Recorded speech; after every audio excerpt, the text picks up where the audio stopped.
Graça e paz, irmãos. Hoje vou demorar mais um pouquinho. Que a última vez que eu estive aqui teve golpe. Aquilo foi golpe. Irmãos, quero convidá-los a abrir a Bíblia na segunda carta de Pedro.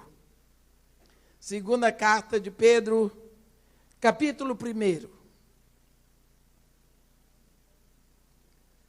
Segunda carta de Pedro, capítulo 1, onde está escrito assim: Simão Pedro, servo e apóstolo de Jesus Cristo, aos que conosco obtiveram fé igualmente preciosa, na justiça do nosso Deus e Salvador Jesus Cristo, graça e paz vos sejam multiplicadas no pleno conhecimento de Deus e de Jesus nosso Senhor, visto como pelo seu divino poder nos têm sido doadas todas as coisas que conduzem à vida e à piedade, pelo conhecimento completo daquele que nos chamou para a sua própria glória e virtude, pelas quais nos têm sido doadas as suas preciosas e muito grandes promessas, para que por elas vos torneis coparticipantes na natureza divina,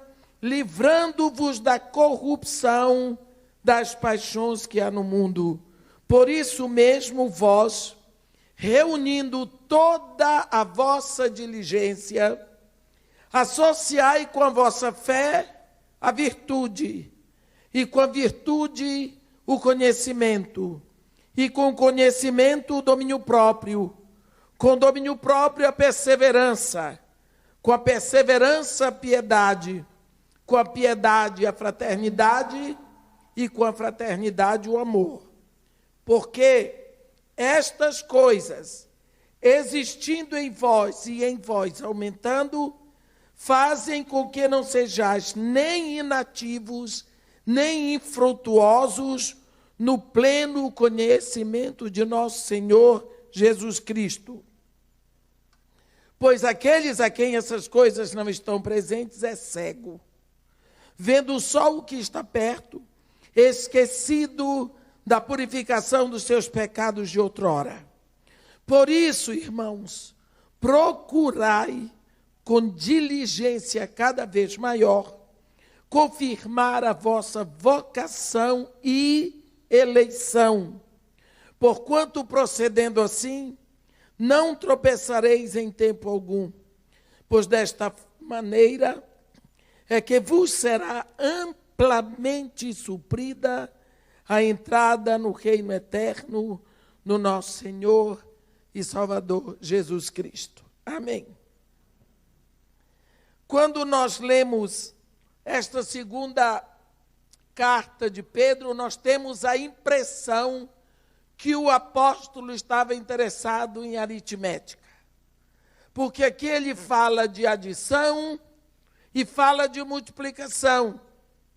Aqui ele deixa bem claro para nós que a fé é um dom de Deus, como está escrito em Efésios. E que Deus nos dá uma fé suficiente para crermos na pregação e entrarmos no reino. Mas uma vez que nós já estamos no reino com a nossa fé básica, aí nós vamos acrescentando e Deus vai multiplicando a fé. Então, ele fala aqui de uma construção de vida espiritual sem a qual é impossível chegarmos aonde Deus quer que cheguemos. Pedro, nesta carta, deixa muito claro o que o apóstolo João diz no capítulo 15. O apóstolo João, no capítulo 15, ele diz que nós podemos estar na videira sem produzir fruto. E seremos cortados. O galho que não der frutos, o meu Pai corta. Então, aqui ele está dizendo isso mesmo. O apóstolo aqui deixa claro para nós que essa construção vai depender do nosso esforço, no nosso trabalho. Deixa claro para nós que o plano de Deus para nós não é salvação. Deus não nos escolheu em Cristo para sermos salvos, mas para sermos santos. Só que ninguém pode ser santo sem for salvo. E como estávamos perdidos, ninguém pode nos salvar a não ser Deus.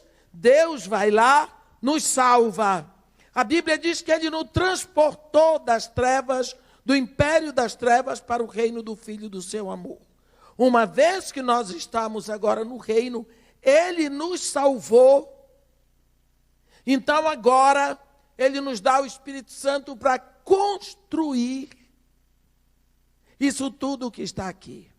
Então Ele diz que a base que nós temos é a fé que Deus nos deu. Mas Deus não dá toda a fé que Ele quer que tenhamos. Ele vai multiplicando a nossa fé à medida que nós vamos batalhando na construção deste edifício. Então, quando nós vemos Paulo dizer, lutei o bom combate, completei a corrida, guardei a fé, é porque na realidade essa fé foi aumentando, porque Deus foi multiplicando à medida que Paulo lutava o bom combate. Aqui, o apóstolo dá como base a fé. E ele diz, associando, reunindo toda a vossa diligência, todo o vosso esforço, com muito trabalho, ele diz, associai com a vossa fé a virtude. Significa que a fé está aqui, eu entro no reino. Aí eu assoponho a virtude. Deus multiplica a minha fé e eu luto por conhecimento. Deus multiplica a minha fé e eu vou lutar por domínio próprio. E Deus multiplica a minha fé e eu vou lutar por perseverança. Deus multiplica a minha fé, eu luto por piedade. Deus multiplica a minha fé, eu luto por fraternidade. Deus multiplica a minha fé e então eu tenho amor. Então existe uma ordem e existe uma dinâmica para o nosso crescimento. Pedro diz que quem não tem isso aqui é cego. Puxa vida, é cego. Vendo só o que está perto, quer dizer, olhando para a realidade como qualquer ímpio.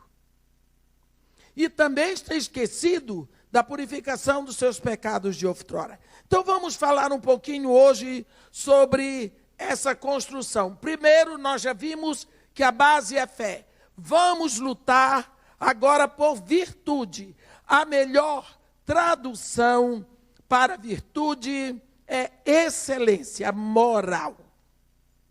Excelência moral. Nós lembramos que logo depois da nossa conversão, nós temos esse ímpeto de buscar a excelência moral. Não mentir, não roubar, falar a verdade, parar o xingamento. É tão interessante. Outro dia eu estava em Araruama, uma senhora foi me buscar, e quando ela ia levando comigo, muito feliz, muito querida, atravessou o menino de bicicleta lá. Vai, seu... Irmã, vai, seu abençoado, irmã, eu sou crente nova. Quase saiu. É que eu tinha o hábito de xingar. Eu disse, minha filha, glória a Deus. Glória a Deus que você já fez o seu esforço, você já sabe que não tem que xingar. E é assim que a gente vai com esforço. Mas ela diz, irmã, é difícil. Eu disse, por causa do hábito. O hábito é uma natureza forte que nós temos, não é? Então, vem essa tendência, essa necessidade de mudarmos hábitos de impiedade que estávamos na nossa vida. Então veio o desejo da excelência, é a virtude. Porque nosso chamado é para sermos excelentes. Um filho de Deus, ele tem que ser o melhor estudante. Se ele é médico, tem que ser o melhor. Se ele é cozinheiro, tem que ser o melhor. Se ele é pedreiro, tem que ser o melhor. Ele tem que ser melhor em tudo que ele faz. Por quê? Porque é filho de Deus. E filho de Deus tem que ser o melhor. Tem que dar o melhor de si. Por quê? Porque é filho de Deus. Começou uma construção. Ele tem que se esforçar para ser o melhor. Se é pregador, tem que ser o melhor. Se é pastor, tem que ser o melhor. Não pode trastejar, não pode se conformar com pouco. Por quê? Pelo simples fato de ser filho de Deus. Uma vez que você começou a se esforçar para ser o melhor, aí você está conseguindo, Deus multiplica aquela sua fé básica e você vai lutar por conhecimento. Vocês já viram que todo filho de Deus, ele quer uma Bíblia. Ele quer ler. Ele se interessa por versículos. Ele quer saber as histórias da Bíblia. Ele quer buscar conhecimento bíblico. Eu estava falando com um pastor que eu vinha num táxi e alguém deu uma fechada no motorista e o motorista... Eu vou botar isso aqui, depois eu pego. Minha filha, obrigado. Eu sou sem jeito mesmo. O motorista do táxi me disse: seu incircunciso. Eu disse para ele: o senhor é evangélico, hein? Ele disse: sou. Eu disse: deu para ver. Porque quem é que ia ter um vocabulário dele? Eu vi aquele rapaz que tem lá no Rio, que ele já saiu até no Fantástico, quando a gente vai para tomar na direção do túnel Santa Bárbara, ele vende amendoim de paletó. Outro dia gritou para o outro assim: a malequita!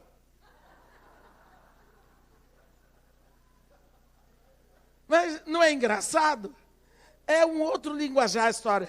Isso é uma bênção. Isso é coisa de crente. Começou uma bênção, aleluia. É um linguajar novo. Mas você procura conhecimento. Mas não é apenas o conhecimento bíblico. Busca conhecer a Deus. Porque é só conhecendo a Deus que você pode agradá-lo. Como você vai agradar alguém que você não conhece? Outro dia uma senhora me disse: irmã, eu tenho 18 anos de crente. Eu só oro na igreja.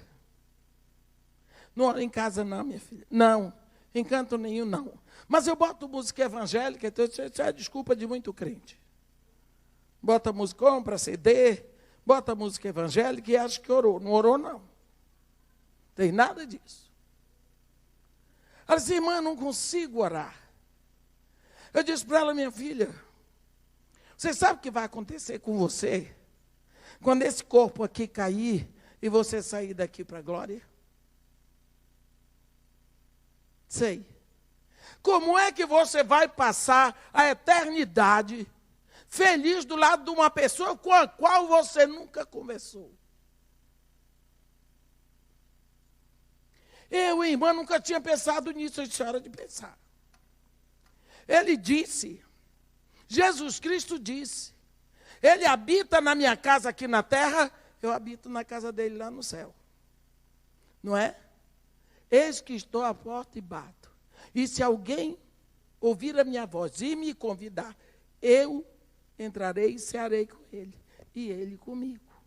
Então é preciso você começar aqui e agora. Comece a buscar a conhecer a Deus, porque é quando você começa a conhecer que você começa a amar. não vai me dizer que você conhece a Deus? Só porque a Bíblia diz que você ama a Deus, só porque a Bíblia diz que você tem que amar. Não me conte essa história, porque eu estou adulta o suficiente para saber que é balela. Nós amamos a quem conhecemos. Eu posso aqui dizer as maiores qualidades do meu filho. No final de contas, eu digo, você ama o meu filho? Você diga, irmã, não ama não. Porque você ouviu falar das qualidades dele, mas você não o conhece. E se você não conhece, como que você vai amar? E se você não conhece, como você vai agradar? Você não sabe o que é que ele gosta. Como você quer botar uma música agradável? Aí você bota chachado, a pessoa detesta. Você bota olodum, a pessoa detesta. Mas o que é que a pessoa gosta? A pessoa gosta de samba. Então você bota samba para agradar a pessoa. Mas você não conhece a pessoa, como vai agradar? Às vezes nós, por não buscarmos conhecer a Deus, nós estamos como os atenienses do capítulo 19 de Atos, adorando um Deus desconhecido. Nós não conhecemos, nós não sabemos como agradá-lo. Então, o segundo passo na construção dessa vida com Deus é o conhecimento. Eu acho lindo quando Deus pede a Abraão, vai à terra de Moriá, e lá sobre um dos montes, sacrifique em holocausto a mim o teu filho único que amas, ele vai. E ele diz, no terceiro dia ele vê o monte, e diz para os seus servos, ficai aqui com o jumento, eu e o menino subiremos, e havendo adorado, voltaremos. Puxa vida, é fé, Abraão conhecia. Está vendo? Conhecia. Por quê? Porque Deus tinha dito para ele, Abraão,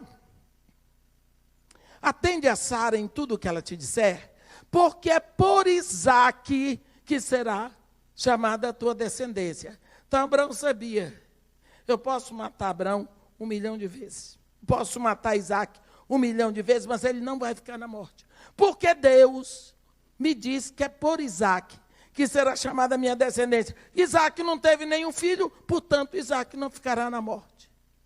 Vá, Abraão, subindo o monte para sacrificar Isaque. Chega lá, meu irmão, pergunta para ele, Abraão, você vai fazer isso, Abraão? Vou. Por quê? Porque Deus disse, Abraão, você conhece esse Deus? Conheço sim. Ele é fiel. Nunca falhará a sua promessa. Ele me disse que por Isaque será chamada a minha descendência, portanto eu posso matar Isaque quantas vezes for. Pronto. Isso é conhecimento. Quando Jesus fala com a mulher samaritana, a primeira coisa que ela pergunta para ele, quando sabe que ele é profeta, diz, onde é o lugar da adoração? Onde é o lugar da adoração? Nossos pais adoram aqui no Monte Gerizim, mas vocês, os judeus, dizem que é em Jerusalém que se deve adorar. E Jesus, mulher, calma, calma. Não é no monte, nem em Jerusalém. Não é onde adorar, é como adorar. É em espírito e em verdade. Sabe por quê, mulher? É que Deus é espírito. Você não sabe. Sabe por quê? Nós sabemos em Israel.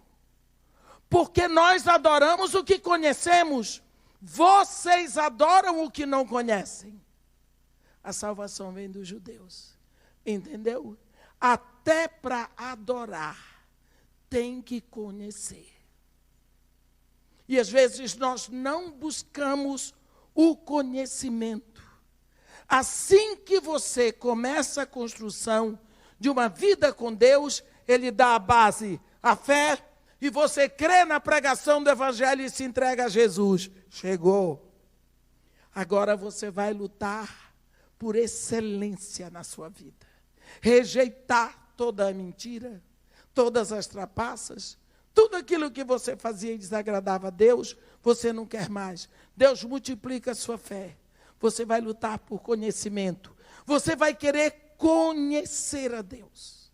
E agora que você está empenhado nesse conhecimento e você está indo, aí você vai buscar o domínio. Deus multiplica a sua fé e você vai lutar por domínio próprio. Às vezes nós achamos que domínio próprio é autodomínio. Não é. Não é autocontrole. Domínio é uma palavra que vem do latim dominus domini, que significa Senhor. É você chegar ao conhecimento de que você tem um Senhor, um dono, um proprietário que lhe comprou. Que coisa boa! É você saber que você é possessão de alguém. Mas não é de alguém qualquer. É alguém que derramou o seu próprio sangue para comprar você. Aqui é bom demais. Porque se ele gastou o próprio sangue para me ter, não vai me jogar fora assim. Nem vai me deixar à mercê do meu adversário. Então, à medida que você vai buscando essa consciência de que você foi comprado, que você tem um dono, que você tem um proprietário, que você é dele, você vai ficando mais livre de medos, livre de insegurança, livre de picuinhas. Você fala com ele todo o tempo, você busca agradá-lo, mas sabe que ele lhe ama, porque só alguém para lhe amar muito morreria a sua morte. Isso é domínio próprio, essa consciência que você passa a ter de ser propriedade de alguém. A alma humana, ela busca pertencer. Uma das coisas mais cruéis que eu acho a respeito de meninos na rua, quando a gente vê, agora chega a época que me dói muito no coração. Normalmente eu prego, e quando eu volto de noite, cheguei ali em Copacabana, onde eu moro, 10h30, 11h30 da noite, a gente passa e vê aqueles meninos, debaixo das marquises. Aquilo me dói tanto o coração. Por quê? Porque eles não pertencem a ninguém. Ninguém procura por eles. Ninguém faz questão, ninguém foi atrás para saber onde eles estavam. Não tem mãe, não tem pai, não tem ninguém para buscar por eles. Eu já tive filhos, e a coisa melhor do mundo é você estar em casa, seu filho saiu, quando ele enfia a chave na porta, você... Porque se não chegou na hora certa, você está ligando para saber, para buscar, para querer. Por quê? Ele tem alguém que se preocupa com ele. Mas sabe o que está na rua? Não tem ninguém que queira saber onde está, o que aconteceu. Estão jogados, não pertencem a ninguém. A ferida é muito grande. Quando Jesus Cristo vem, nós temos alguém a quem nós pertencemos. Mas não é alguém que nos procura, de vez em quando, não é alguém que está ali. Estou contigo todos os dias. Você pode falar com ele, mas também tem que viver nessa presença. A gente precisa desenvolver este senso de que tudo o que nós fazemos na presença de Deus. Mas, irmã, como é que pode? Pode. Porque na hora que você procura o domínio próprio, aí você vai ter um teste muito grande. Porque Deus multiplica a sua fé, mas vem lutas. Você vai lutar por perseverança. Muitas vezes eu ouço as pessoas dizerem, irmã, mas crente não fica doente, tem que expulsar a doença. Eu nunca vi Jesus dizer para expulsar a doença. Mandou orar pelos enfermos. Mas não mandou expulsar a doença. Será que doença tem ouvido? Não vou expulsar a doença. Eu vou orar para o enfermo ser curado. Mandou expulsar demônio. Né? Mas crente fica desempregado, crente fica doente. Ah, mas não é, irmã. Jesus Cristo já levou a nossa morte, já levou a nossa doença, já levou tudo lá na cruz. E por que que a gente morre? Se Jesus Cristo levou a morte. Então, todo crente que morre, era para você, super crente, ir lá e dizer, vamos embora, levanta, ressuscita. Ia completar 300 anos sem morrer. Que isso? Que isso? Eu fui uma vez por causa dessa garganta, que eu estou rouca já há mais de um mês, não paro de falar.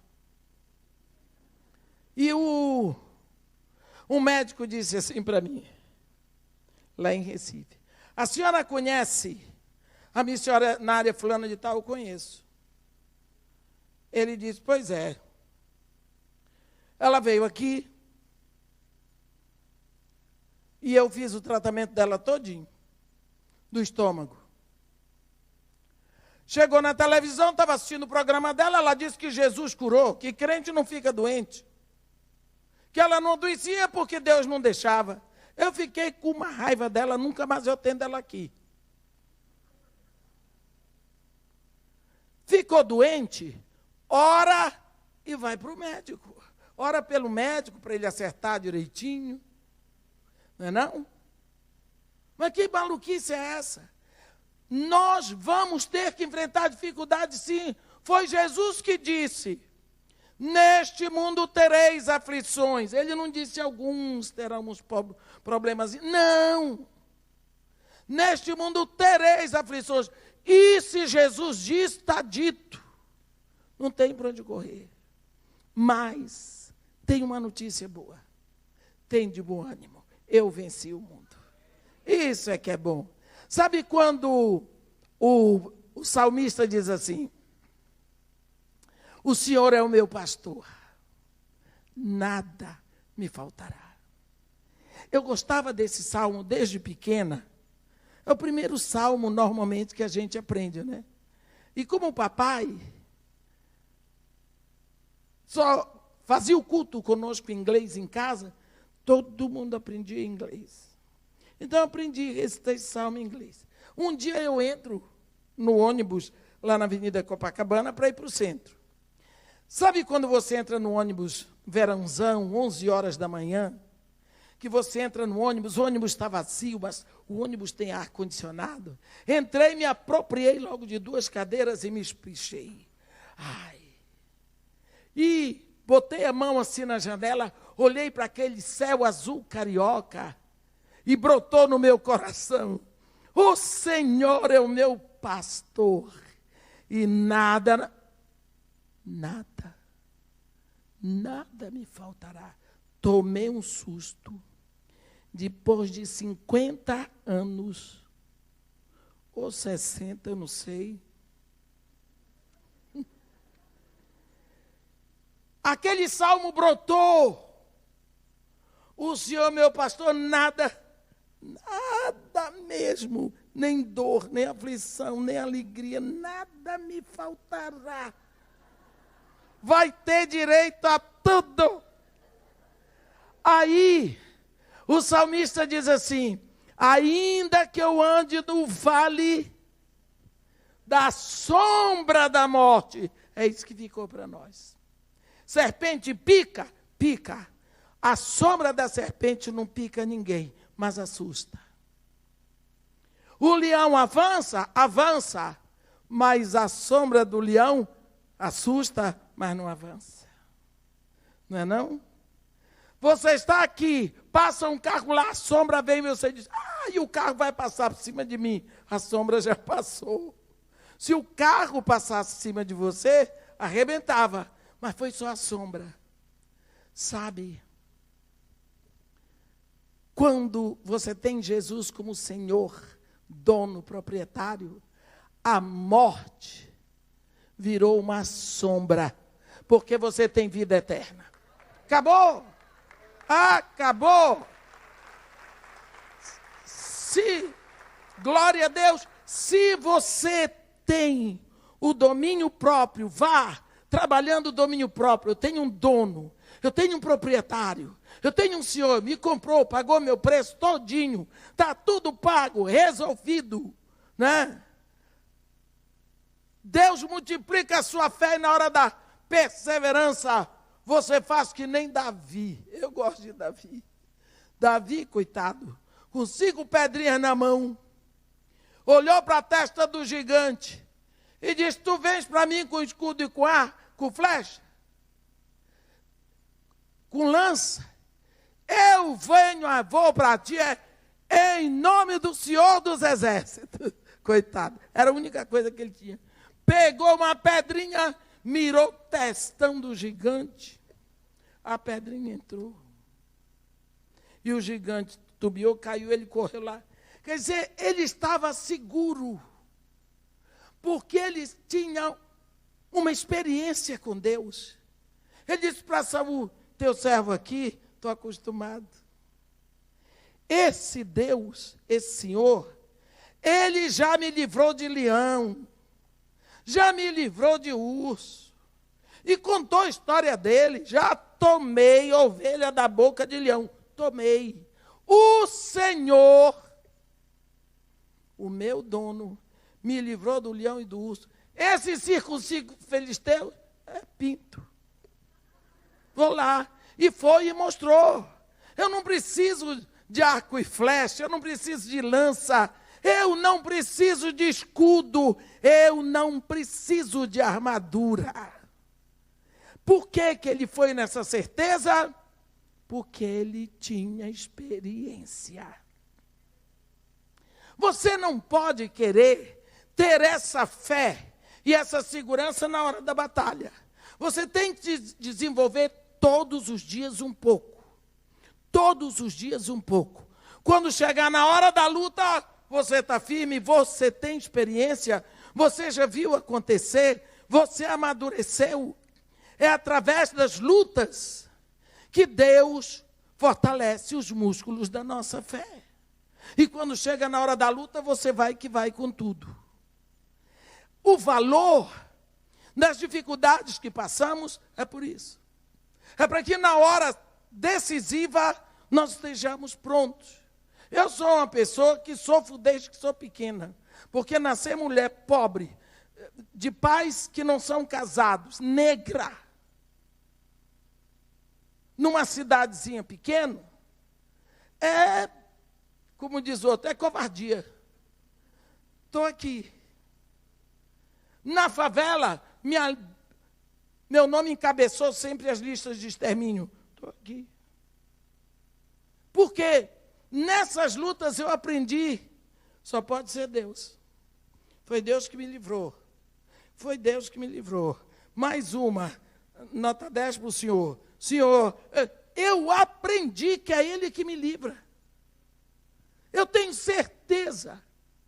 E se Ele não me livrar daquela situação, Ele está olhando para a minha cara e dizer: vai, nega, vamos embora. Vai. Vai passar por essa. Vai chorar, vai gemer. Estou olhando para a sua cara. E eu vou passando, como diz o Lázaro, vou passando pela prova, dando glória a Deus. Porque eu sei que Ele está ao meu lado como um poderoso guerreiro. Não é? Outro dia eu estava numa luta, mas eu estava tão brava. De uma hora para outra comecei a rir. A moça disse: a senhora é doida? Eu digo: sou. Por quê? Parece que eu estava vendo Jesus Cristo assim, olhando para mim. Como quem diz: está exagerando, nega. Não mandei fazer isso, está exagerando. Cala a boca agora, porque senão vai ficar ruim para você, estou fora disso. E eu parei de brigar e disse para ela: ó, deixa isso para lá.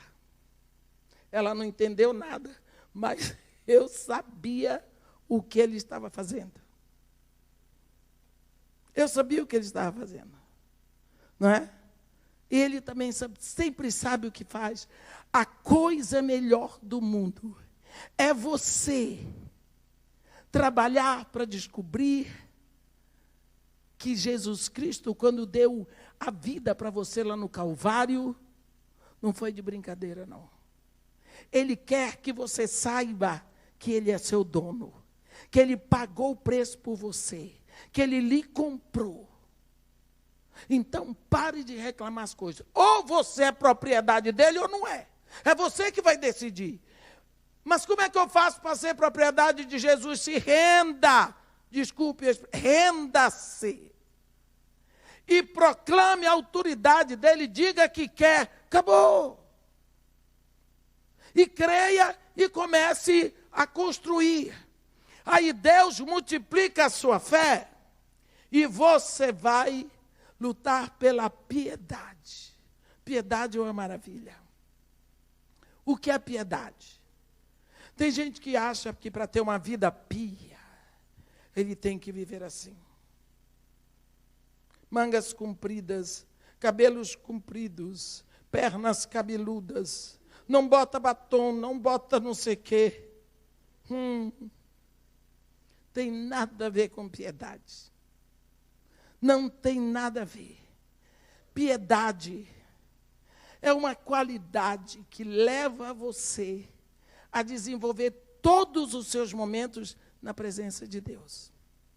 Você busca essa situação. Eu estava já pregando o Evangelho há muito tempo. Um dia eu me deparei com um capítulo que acho que eu já tinha lido umas 500 vezes. O último capítulo do livro do profeta Ezequiel, o último versículo, está escrito assim: a cidade, desde aquele dia, será chamada, o Senhor está ali. É Jeová chamar. De uma hora para outra, aquele versículo se avolumou, tomei um choque, parei. O Senhor está ali. Emmanuel.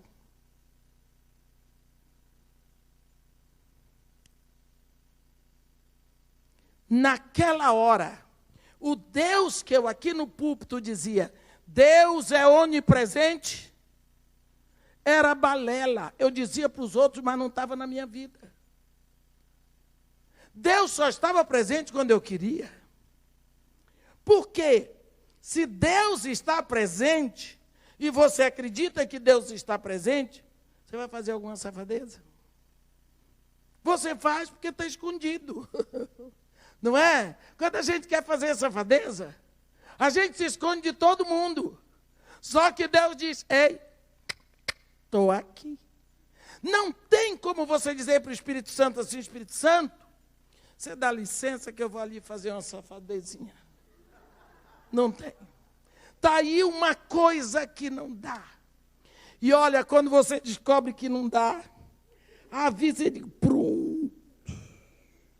E agora, não dá mais para fazer nem um pouquinho, não. Nem uma mentirinha. Estou olhando para a sua cara. Misericórdia. Piorou muito. Agora tem que viver na presença dele. A vida perdeu a graça. Aquelas mentirinhas. Aquela safadezinha toda. Dá mais não. Aí você vai começar uma vida de piedade. Você vai crer que ele está o tempo todo olhando para a sua cara. É nessa hora que você começa, até o horror das pessoas dizem, mas você vai sozinha? Como que eu estou sozinha, que eu não estou sozinha nunca? Crente diz para mim, mas a senhora vai para Araruama? Vou. Mas vai sozinha? Eu, como que eu vou sozinha? Eu não posso ir sozinha. Se tivesse que ir, não gostaria. Porque os 3 que vão comigo, no mínimo, porque é quantidade de anjos. Fecho o vidro do carro, ligo o ar-condicionado, choro, até canto, só Deus para ouvir minha voz. Confesso pecado, converso, falo de todo mundo. Abro o coração. Isso é oração. Pai. Você só diz Pai. Você conta segredo para ele. Você conta caso para ele, charada. Pai, o senhor viu a cara daquele pastor? O senhor viu como é que diz uma coisa daquela? E o senhor aguenta, né? Como é que o senhor aguenta? O senhor é Deus, aguenta com aquilo. Mas eu, pecador aqui, me fortalece, Pai, para eu aguentar com ele, porque é ruim demais. Né? Então você aprende a falar com Deus como seu Pai presente. Jesus Cristo ali com você. A piedade é um momento, é um degrau no seu crescimento espiritual, onde você aprende a permanecer na presença de Deus. Vou contar uma coisa para vocês. Na caminhada de Israel para a Terra Prometida, bem, teve muita desavença, né? Mas tem uma que eu vou contar para vocês agora. Eles estavam com problema para escolher um líder. Já tinha morrido gente por causa disso, confusão. Deus diz para Moisés, Moisés, faz o seguinte, porque Deus não queria que morresse mais gente. Faz o seguinte, você vai pegar um príncipe de cada tribo de Israel, o líder da tribo. Só que da tribo de Levi, eu quero Arão. Você vai pegar, cada um tem o seu cajado, né? A sua vara. No cajado de cada líder, escreveu o nome dele e o nome da tribo. Você vai pegar esses 12 cajados, trazer aqui e botar na minha presença, diante do testemunho, na tenda da congregação. O homem que eu escolher, a vara dele vai florescer. Ora, meus irmãos, a vara, o nome já está dizendo, um pedaço de pau que foi cortado de algum lugar na floresta, já secou, já invernizou, acabou. Como é que vai florescer? Moisés chamou os líderes, falou, todo mundo trouxe a sua vara, com o seu nome e o nome da tribo. Na frente de todo mundo, Moisés pegou aquelas 12 varas, botou diante do testemunho à noite, foi todo mundo dormir. No outro dia de manhã, parece que eu estou vendo, está todo mundo lá. Moisés entra na tenda da congregação, sai de lá com as 12 varas. Todas, menos uma, estavam iguais. Sequinhas, mas uma tinha florescido, já estava frutificando, já tinha até umas amêndoas, e era a vara de Arão. Aí todo mundo diz, mas não é possível, logo de Arão. Arão não valia nada, safado, cafajeste, mentiroso, falso. Porque vocês lembram da história de Arão, né? Arão que, quando Moisés subiu o monte, Arão era irmão de Moisés, demorou muito. O povo diz, Arão, faze-nos deuses que vão adiante de nós, porque este Moisés subiu o monte, a gente não sabe o que aconteceu com ele. Arão, que era irmão de Moisés, você tem irmão? Abra o olho. Disse assim, em vez de dizer, coitado do meu irmão, não morreu, não. Dei-nos ouro. Pediu o ouro do povo. Ele fez um bezerro de ouro. Ele fabricou o altar. E botou o bezerro de ouro. Quer dizer, a ideia do ouro foi dele, do bezerro de ouro foi dele, do altar foi dele. E quando Moisés, depois de tudo que aconteceu, disse para ele, Arão, que te fez este povo para que tu o levasses a cometer tamanho pecado, ele diz, eles me deram ouro, eu joguei no fogo, saiu este bezerro. Foi ele que fez. Imagina se jogar ouro no fogo, sai bezerro nenhum. Está lá em Êxodo. Joguei no fogo, saiu esse bezerro. Este homem, a vara dele floresceu. Dá para entender? Não havia ninguém pior do que Arão ali naquela turma. Mas também não havia ninguém melhor. Porque a Bíblia diz, todos pecaram e destituídos foram da glória de Deus. Entendeu? Lá, Arão é o escolhido. Primeira pergunta que você pode me fazer, mas irmã. Se Arão era escolhido, por que é que a vara dele nunca floresceu? Ah, isso é uma pergunta espetacular. Sabe por quê? Porque a vara nunca tinha permanecido diante de Deus. É a presença de Deus que vai fazer diferença numa vara seca. A sua vida, você é escolhido de Deus. Mas a sua vida pode dar igual à vida de qualquer ímpio. Como a vara de Arão era igualzinha a todas as outras varas. Por que que você, sendo escolhido, a sua vida é uma vida que não faz diferença dos outros? Porque você não permanece diante de Deus. Só isso. Na hora que você decidir permanecer conscientemente diante de Deus, você vai ver a sua vida prosperar. Espiritualmente você vai. Por quê? Porque você permanece. Agora, a vara de Arão permaneceu diante de Deus durante as horas da noite. É preciso que você permaneça conscientemente diante de Deus nas horas da dificuldade, nas horas da aflição, nas horas da dor, do desemprego, da falência. Você tem que permanecer. Você não pode desistir. Eu hoje sofri o dia todo com a Exla lá no hospital. Eu estava no dia 2 de fevereiro, estava dizendo para o pastor, no aeroporto de Orlando, depois de 42 dias pregando, Estados Unidos e Canadá, cansa. Eu estava cansada, doida para chegar no Rio de Janeiro, entrar na minha casa empoeirada. Porque é isso que a gente conta, empoeirada, quente, não tem banana, não tem laranja, não tem nada. Mas estava dentro da minha casa, doida para chegar. Aí, quando eu vejo alguém, botou a mão por trás de mim, cobriu meus olhos. Eu sabia, deve ser alguém que me conhece.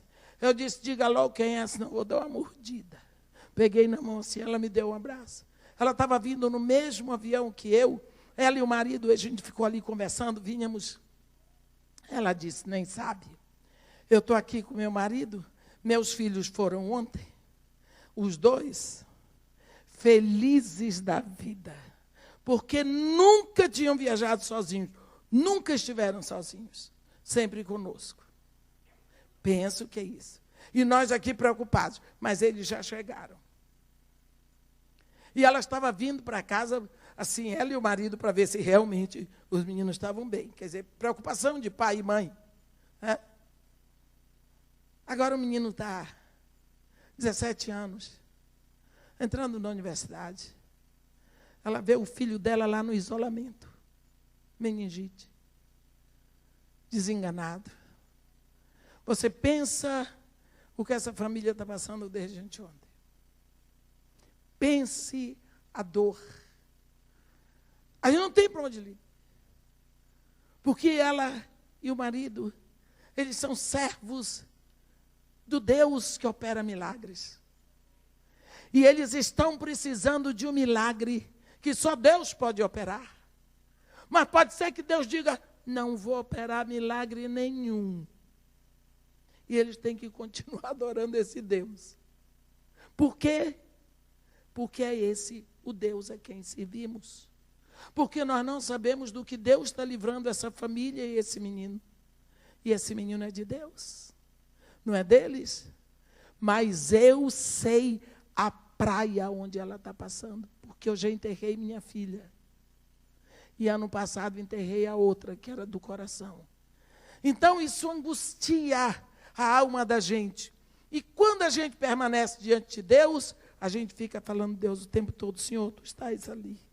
segura na mão desse menino, segura na mão dessa mãe, desse pai, dessa família, pai, abraça, deixa eles sentirem o teu abraço. O Senhor chega ali, olha, o tempo todo a gente pode falar com Ele, porque nós desenvolvemos uma vida na presença dEle, de dia e também nas horas da noite. Isso é piedade.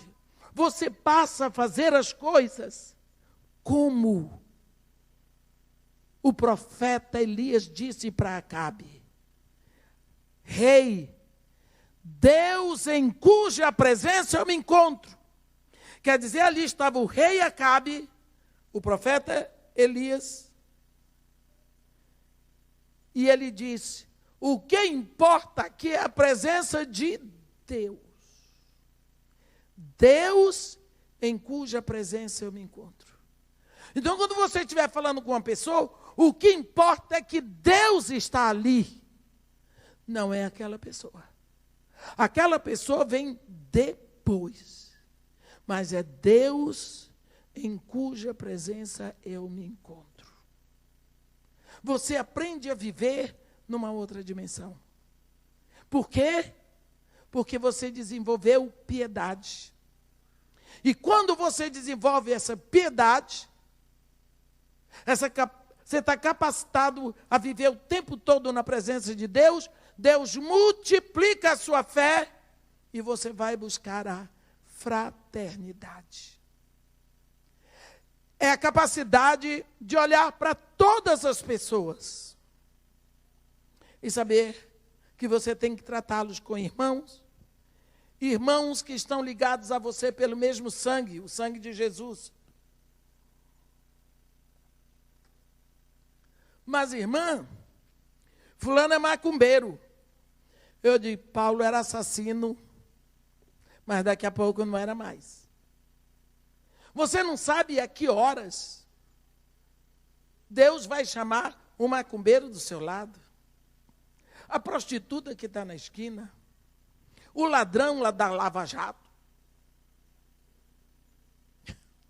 Não sei por que saiu Lava Jato. Deus me perdoe. Deus me perdoe. Você não sabe. Então é preciso que você olhe para todos. E você imagina, irmão Sarney, irmã Dilma Rousseff, irmão Lula, irmão Eduardo Cunha, irmão Renanzinho, irmãos. Então é preciso que você olhe para todos com o desejo de que eles se rendam a Jesus Cristo, para serem verdadeiramente seus irmãos, porque só Jesus Cristo vai fazer uma diferença na vida deles. Eu falei dessas pessoas aqui porque são nossos conhecidos, de tanto ouvirmos, e realmente eu continuo desejando para o Brasil, não apenas que seja rasgada essa entranha para expor essas vísceras fedorentas, mas que haja cura para essas vidas, que haja restauração, que haja vidas que se rendam a Jesus Cristo. Porque senão, qual é o lucro? Se não houver salvação, depois de tanto sofrimento, qual é o lucro? Deus não se alegra na morte do perdido. Então você tem que passar a olhar para essas pessoas que por enquanto são inimigos, como possíveis filhos de Deus. Então você começa a olhar para eles como irmãos, não é? E depois, aí Deus multiplica a sua fé. E depois que Deus multiplica a sua fé, você está num planeta chamado amor. Amor de Deus. A Bíblia fala de muitos tipos de amor. Quando você lê 1 Coríntios 13, o amor ágape, que é de Deus, o amor eros, que é o amor do homem, o amor thanatos, que é aquele amor paixão que mata, o amor filia, que nós traduzimos por amizade. Mas Deus nos leva a amar mesmo sabendo que não vamos ter nada de volta. Quando nós chegamos a esse ponto, o apóstolo diz, porque estas coisas, que coisas? Excelência moral, conhecimento, domínio próprio, perseverança, piedade, fraternidade e amor. Essas 7 coisas existindo em vós e em vós aumentando, olhe bem, isso é crescente, fazem que não sejais nem inativos, nem infrutíferos no pleno conhecimento do nosso Senhor Jesus Cristo. Está vendo? Muitas pessoas estão aí, perdidinhos. Por quê? Não percebem nada. Não percebem nada. Eles não podem fazer nada. Quer dizer, todo o trabalho que nós fazemos na igreja é motivado pela construção que nós já temos. Ele diz, porque aquele em que essas coisas não estão presentes é cego. Mas crente cego é cego. Por quê? Porque é uma cegueira especial, ele diz, é cego, vendo só o que está perto, esquecido da purificação dos seus pecados de outrora. Cego é aquele que vê só o que está diante dos seus olhos. Tem um momento na vida do profeta Eliseu, em que o rei da Síria estava em guerra com o rei de Israel. Aí o rei da Síria, muito sabido, reunia todos os seus generais e dizia, olha, estratégia nova. Amanhã, a tais e tais horas, nós vamos estar como exército em tal e tal lugar e vamos pegar Israel quando passar. Ajeitava. Deus pegava essa palavra, colocava no coração de Eliseu. Eliseu ia ao rei de Israel e dizia, rei, guarda-te de passar em tal lugar, porque o rei da Síria vai estar lá para te pegar. O rei de Israel ia por outro canto, pegava o exército da Síria de rebote. Isso aconteceu algumas vezes. E o rei da Síria, ímpio, mas não era burro. Tem alguma coisa, não é possível que o rei de Israel saiba sempre onde eu estou. Tem algum traidor aqui no meio, e eu vou querer saber quem é. Reuniu todos os generais e diz, não me fareis saber quem aqui é pelo rei de Israel. Quer dizer, tem aqui alguém, né? Aí um dos generais disse, ninguém, rei meu senhor, mas o profeta Eliseu, ele sabe, ele conta para o rei de Israel até o que tu fazes no teu quarto de dormir. Quer dizer, sabe tudo. E onde está o profeta? Alguém disse, está em Dotã. Ora, Dotã era uma cidadezinha tão pequena. O rei da Síria mandou cercar Dotã à noite. Cercou com um exército. Quando amanhece o dia, o rapaz que servia a Eliseu sai. E quando saiu, olhou e viu que eles estavam cercados pelo exército inimigo. Coitado de Geazi, disse, ai, meu senhor, o que faremos? E Eliseu não acalma. Maior é o número dos que estão conosco do que os que estão com eles. E Geazi olhou para Eliseu e pensou, o velho está doido, não tem ninguém conosco. Ele ficou em pânico. E Eliseu, percebendo que o rapaz estava em pânico, disse assim, olha o que é piedade. Senhor, abre-lhe os olhos para que veja. Eu vou dizer para vocês, desde a primeira vez que eu li a Bíblia, que eu li essa história, eu desejei ter esse link com Deus, de orar assim: Senhor, abre-lhe os olhos para que veja. Fiquei com tanta inveja dessa intimidade, batalhei, mas eu hoje estou fazendo a mesma coisa. E Deus abriu a visão de Geazi, e Geazi viu que eles estavam cercados de carros de fogo com cavalos. Os carros de fogo não chegaram àquela hora. Eles já estavam lá, mas Geazi não via, mas Eliseu via. Então existiam duas realidades. Uma realidade era o mundo físico que estava diante dos olhos, Geazi podia ver. E uma realidade física e espiritual que Eliseu podia ver, tanto a física como a espiritual. Nós somos chamados a ver a realidade física e a espiritual. Não é? Por isso nós não podemos aí estar querendo o mal da Dilma, o mal do Eduardo Cunha, de quem foi que seja, porque nós sabemos que existe uma potestade. Não vamos querer que eles permaneçam do jeito que estão.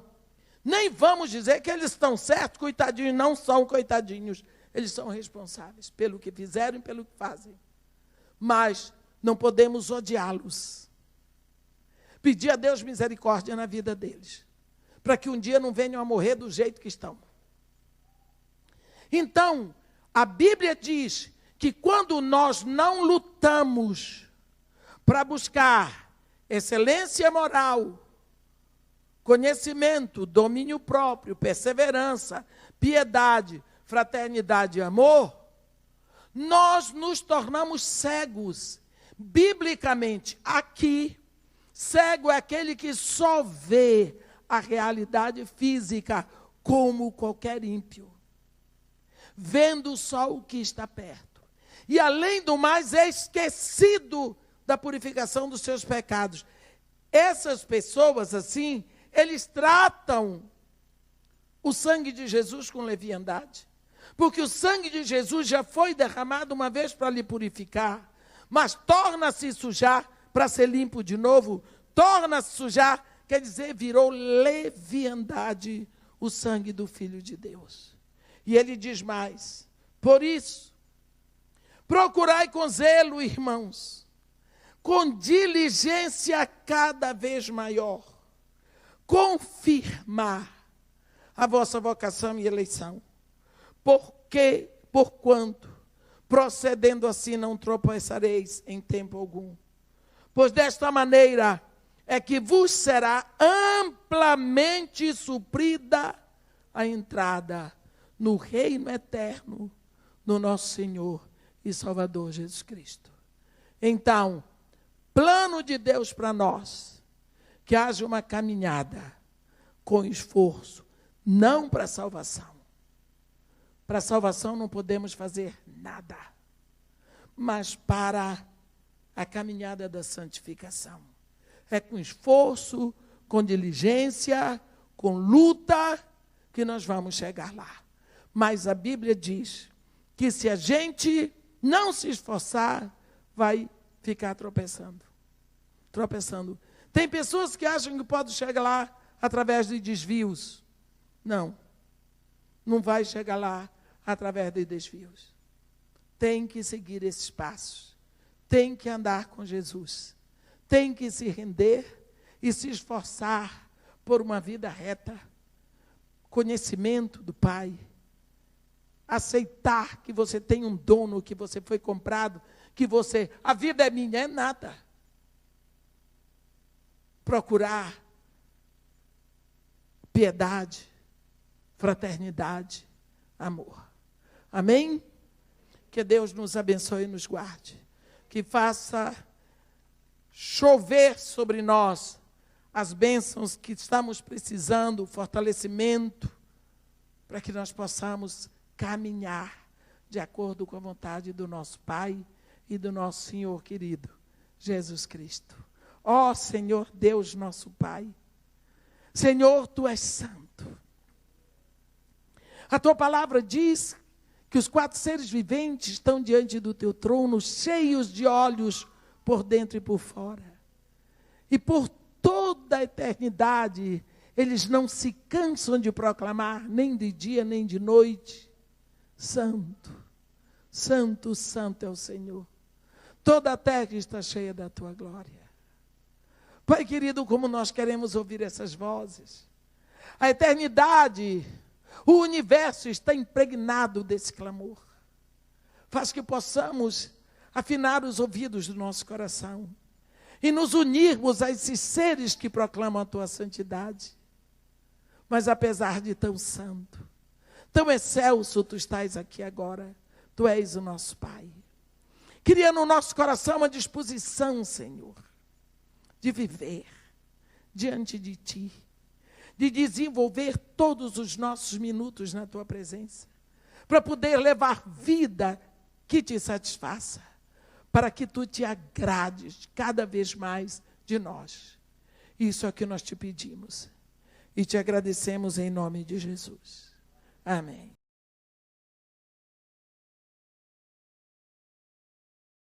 Meus queridos irmãos, neste momento eu estou anunciando a abertura de uma escola online. Eu os convido neste momento a participar comigo desse estudo, onde nós vamos ter uma imersão no estudo da palavra, com estudos exclusivos, onde nós vamos entrar direto na profecia, na palavra de Deus, para estudarmos juntos. Por favor, inscreva-se nesse link que você está vendo aí no vídeo. Parte do dinheiro será destinado para o projeto social Casa de Maria e Marta. Vamos estudar juntos, vamos aprender juntos. Um grande beijo, muito obrigada.